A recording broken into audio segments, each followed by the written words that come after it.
Hi guys, आज का video है 10 factors to consider while you are making a decision for buying a property. तो ये एक मैं टेम्पलेट लेके आया हूँ आप लोगों के लिए कि जिससे आपके पास एक लिस्ट आ जाएगी 10 पॉइंट्स की। तो आप अलग अलग प्रोजेक्ट्स जो हैं उसको कंपेयर कर सकते हैं। फॉर एग्जाम्पल मैंने 10 पॉइंट्स दिए, तो आप इन 10 पॉइंट्स के आगे आउट ऑफ 10 हर प्रोजेक्ट को नंबर दे सकते हैं और इन दी एंड आपके पास एक 100 में से फाइनल नंबर आ जाएगा।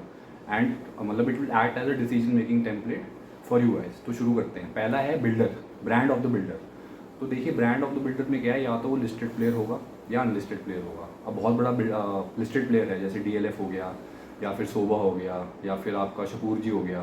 तो अगर ये लिस्टेड प्लेयर्स हैं तो 10 में से आप 10 में मतलब इनको 10 दे सकते हैं। ये लिस्टेड प्लेयर्स हैं, इनकी एक लेगेसी है और ये मतलब काफ़ी टाइम से मार्केट में है।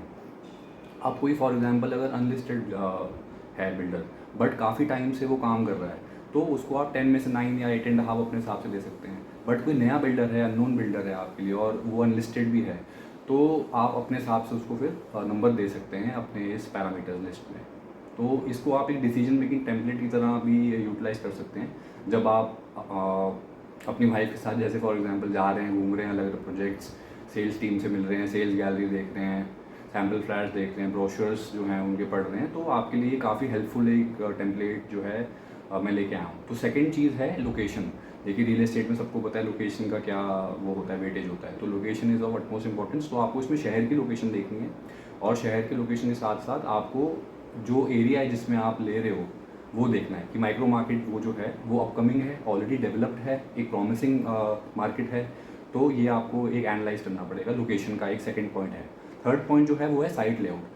ये देखिए साइट लेआउट जो है ना, इसको बहुत हल्के में लोग देते हैं बट ये थोड़ा इंपॉर्टेंट इसमें हमें देखना पड़ेगा कि साइट का लेआउट एक तो होगा आपको जो दिखेगा जो प्लान है कि या तो ये रेक्टेंगुलर है, क्वाड्रिलेटरल है, आड़ा टेढ़ा हुआ पड़ा है, तो वो होगी एक चीज़। सेकंड चीज़ है कि भाई आपके प्रोजेक्ट से इमीडिएटली टचिंग क्या चीज़ें हैं, दैट इज़ वेरी इंपॉर्टेंट। तो वो आपको ज़रूर वहाँ पे जाके जो है रेकी करनी है अपनी।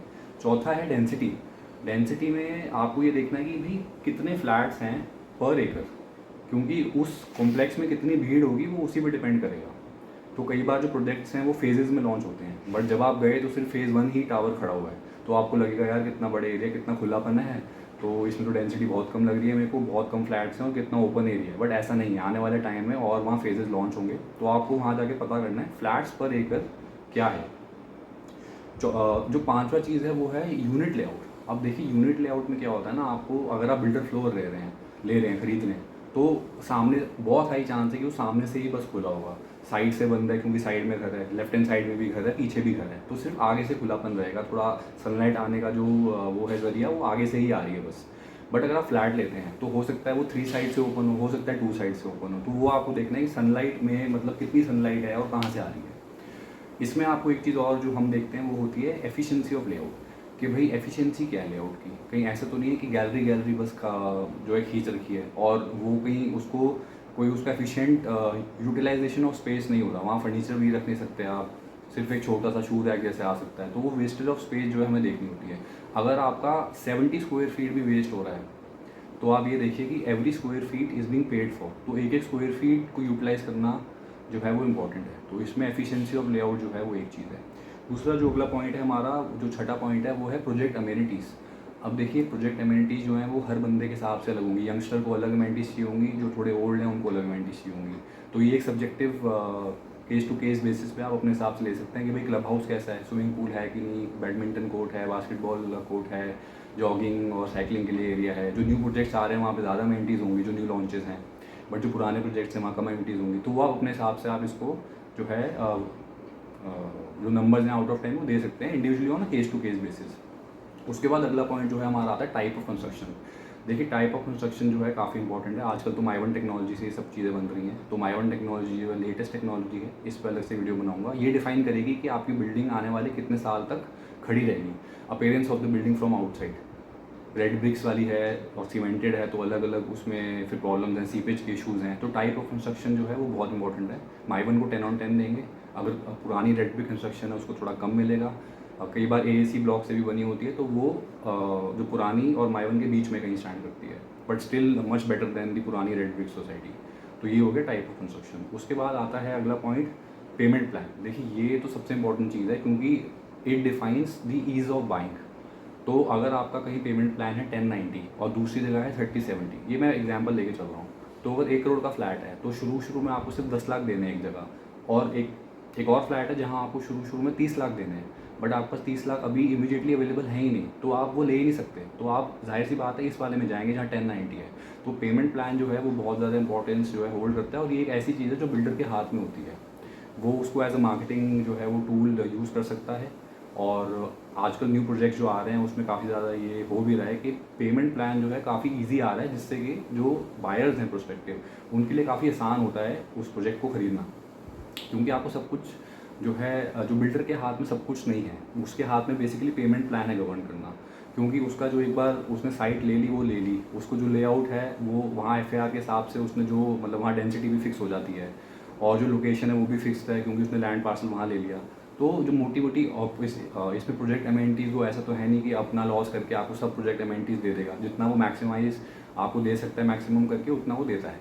तो बिल्डर पॉइंट ऑफ व्यू से अगर हम देखें तो पेमेंट प्लान ऐसी चीज़ है जो आपको जब आप जाते हैं अपना डील फाइनल करने के लिए, चेक देने के लिए, तब आप उनसे नेगोशिएट भी कर सकते हैं कि भाई आपके लिए एक अलग पेमेंट प्लान भी वो लोग on a case to case basis होता है कई बार कि वो लोग आपका पेमेंट प्लान चेंज कर देते हैं if they find you serious enough. उसके बाद है जेंट्री ऑफ अ प्रोजेक्ट। देखिए जेंट्री ऑफ अ प्रोजेक्ट पे तो अलग से हाफ एन आवर का वीडियो बन सकता है, बट मैं मोटा मोटा बताऊंगा कि आप अगर जिस सोसाइटी में एंड यूज़ पे ले रहे हैं तो आपको ये देखना है कि उस सोसाइटी में एंड यूज़ वाले लोग ज़्यादा हैं, क्योंकि अगर इन्वेस्टर ही सब उठा लेगा आके तो फिर वहाँ रेंट आउट होगा वो जगह, और रेंट आउट होगा तो हो सकता है कि आपका एक मेंटल आपका मेंटल माइंडसेट कुछ है, बट जो आपके साथ के लोग हैं जो आपको टकराएंगे स्विमिंग पूल में, कार पार्किंग में, जॉगिंग करते हुए, उनका मेंटल माइंडसेट कुछ और है। तो वो आपको देख के चलना है कि सोशल स्टेटस आपका कहाँ है, आपको मतलब उसका अवेयर होना है और उसके हिसाब से आपको एक जगह लेनी है, क्योंकि आपका आज की डेट पे सोशल स्टेटस यहाँ पे है और आपने अपनी एक ले ली है जगह जो यहाँ बिलोंग करती है, बट अब आपका सोशल स्टेटस और मेंटल माइंडसेट बढ़ चुका है, तो आप अब यहाँ नहीं रह सकते हो। ये फैक्ट है, ये हार्ड फैक्ट है, ये इसमें आपको थोड़ा ध्यान रखना है। ये बहुत इंपॉर्टेंट चीज़ है जो लोग मिस आउट करते हैं, फिर आप इस वाले को बेचते फिरोगे और फिर आप GST दोगे, ED से स्टैम्प ड्यूटी और मतलब जो भी चार्जेस हैं, टैक्सेस हैं गवर्नमेंट के, वो सब आप देते फिरोगे और आपका फिर इनहेरेंट वैल्यू आपको लास्ट में कुछ नहीं बचेगा। आपको होगा कि मैं यहाँ रह ही नहीं सकता, तो या तो रेंट आउट करोगे और फिर न्यू घर ढूंढोगे, या इसको बेच के फिर न्यू घर लेना चाहोगे थोड़े हायर सोसाइटी पे, तो वो बहुत उसमें इशूज़ आ जाते हैं। तो शुरू में ऐसा डिसीजन लिए आप लीजिए कि जिससे आप जो हैं आगे जाके फंसे ना। Last and final point, last but not the least, जो सबसे इंपॉर्टेंट पॉइंट है वो आता है प्राइस। आपको सब कुछ समझ आ गया, बट अब आपके पास पैसे ही नहीं है वो देने के लिए, तो फिर वो सब उसका कोई मतलब नहीं बनता है। तो प्राइस जो है, जैसे बोलते हैं गुजरात में, भाव भगवान छे, तो ये सबसे इंपॉर्टेंट चीज़ है जो आपको देखनी है। प्राइस में क्या होता है ना कि आपको अगर तेज़ी के मार्केट में कोई चीज़ सस्ती मिल रही है तो आपके कान खड़े हो जाना चाहिए उस टाइम पे कि भाई 32,000 रुपये मेरे को पर स्क्वायर यार्ड प्लॉट मिल रहा है, जबकि रेट लाख रुपये गज हुआ पड़ा है। तो आपको वहाँ भागे भागे मतलब चले नहीं जाना है कि भाई if something is too good to be true, तो आपको इन्वेस्टमेंट में याद रखना है than it is not true. तो भाई आपको देखना है उसमें क्या गड़बड़ है, उसमें क्या गड़बड़ हो सकती है, क्या पता उसका रेरा ही नहीं आया हुआ, उसका टाइटल ही क्लियर नहीं है। RERA registered and RERA certified are two different things. आपने रेरा में एप्लीकेशन डाल दी तो यू आर रेरा रजिस्टर्ड, आपने अपनी एप्लीकेशन रजिस्टर करवा ली है, but has the government approved your application, are you certified, वो देखना है कि रेरा रजिस्टर्ड है कि रेरा सर्टिफाइड है। RERA registered is not equal to RERA certified.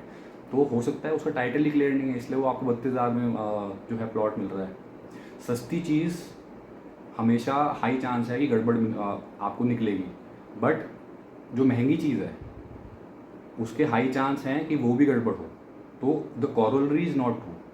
तो आपको ये बात ध्यान में रखनी है कि महंगी चीज़ में हो सकता है वो अच्छी हो या ना हो, बट सस्ती चीज़ तो पक्का ही आपको गड़बड़ उसमें कुछ है जो आपको नहीं पता बट बाकी लोगों को पता है। तो उसका आपने खास ख्याल रखना है कि प्राइस। तो ये 10 पॉइंट्स थे जिसके थ्रू आप जो है एक टेम्पलेट, एक डिसीजन मेकिंग टेम्पलेट आप बना सकते हैं। और आपने जितने भी जैसे फॉर एग्जांपल 4-5 प्रोजेक्ट शॉर्टलिस्ट करे हैं तो उसके आगे आप अपने पॉइंट्स देके इस टेम्पलेट को जो है यूज़ कर सकते हैं for decision making while shortlisting your project for final purchase.